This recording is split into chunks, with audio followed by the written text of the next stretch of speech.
Let me tell you a story from the red-earthed village of Ukponkiti, a place where the trees whisper and the winds never move without a reason. It's a village wrapped between dense mangroves and hills that bleed ochre after every rain. People there are quiet, not because they have nothing to say, but because they've learned that the world often listens more than it speaks. There's a saying in Ukponkiti, not all things buried in mud are meant to stay hidden. For most people, it was just one of those old proverbs. But for those who lived through what I'm about to tell you, it was a warning, a quiet truth. And it all began with a girl no one truly saw, except what they thought she was. Her name was Nnedi, small, thin, with skin the color of dusk and eyes like morning, always searching, always wondering. Nnedi had no mother, no father. The river took them when she was just a baby, or so the villager said. Raised by her old aunt who spoke more to the fire than to her, Nnedi grew in the shadows. She didn't play like the other children. She wandered, always barefoot, always silent, listening to birds that others ignored and watching where the ants built their mounds. She spent her days walking deep into the mire, that soft, wet land at the edge of the village where most wouldn't even dare to fetch firewood. The adults called her odd. The children called her cursed. But Nnedi, she didn't mind. Something about the mire called to her, as if it had been waiting. It happened after a week of rain. The skies had poured so long even the goats forgot what dryness felt like. On that morning the air was thick, and the earth still wept water with every step. Nnedi wandered deeper than she ever had before, past the kola trees, past the whispering reeds, into a place where even the frogs were silent. And then she heard it.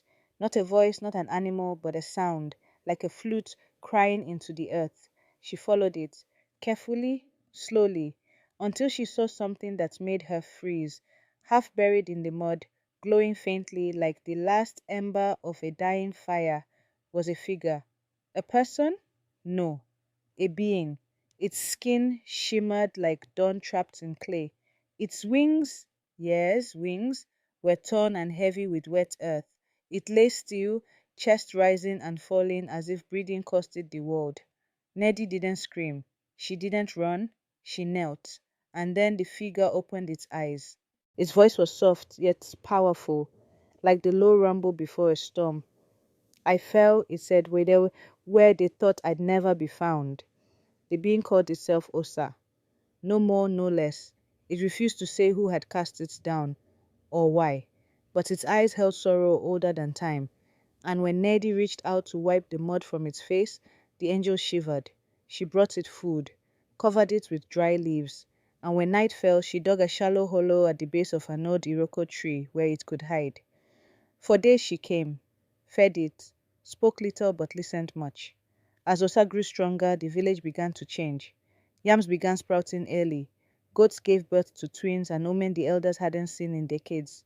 The air smelled sweeter. Rain came only when it was needed. The people rejoiced, but also grew weary. Such balance, the priest muttered, does not come without sacrifice. One afternoon, Nnedi was spotted returning from the mire, her clothes damp, her hands muddy. Children whispered, adults watched. The elders summoned her, they questioned her, accused her of waking something unclean, of bringing spirits into the village. They said her parents had died mysteriously, maybe now they knew why. Nnedi said nothing of Osa, so they brought her to the square, bound her hands and lit incense, waiting for the spirits to speak. The sky remained quiet. Then an old man, Elder Obina, stepped forward. His voice trembled as he said, there is an old tale of a divine being punished and buried in the mud for defying the laws of the sky. The villagers gasped. Could it be?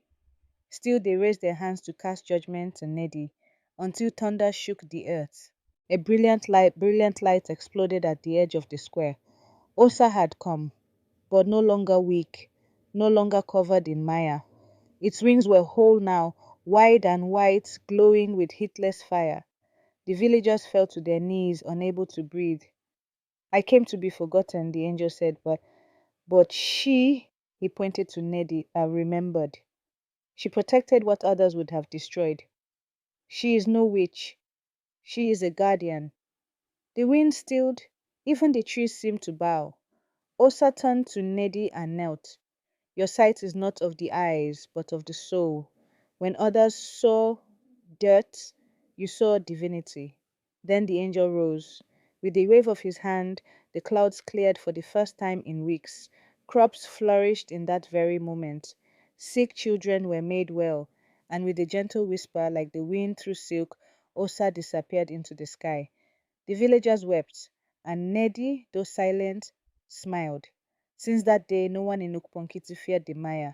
In fact, it became sacred.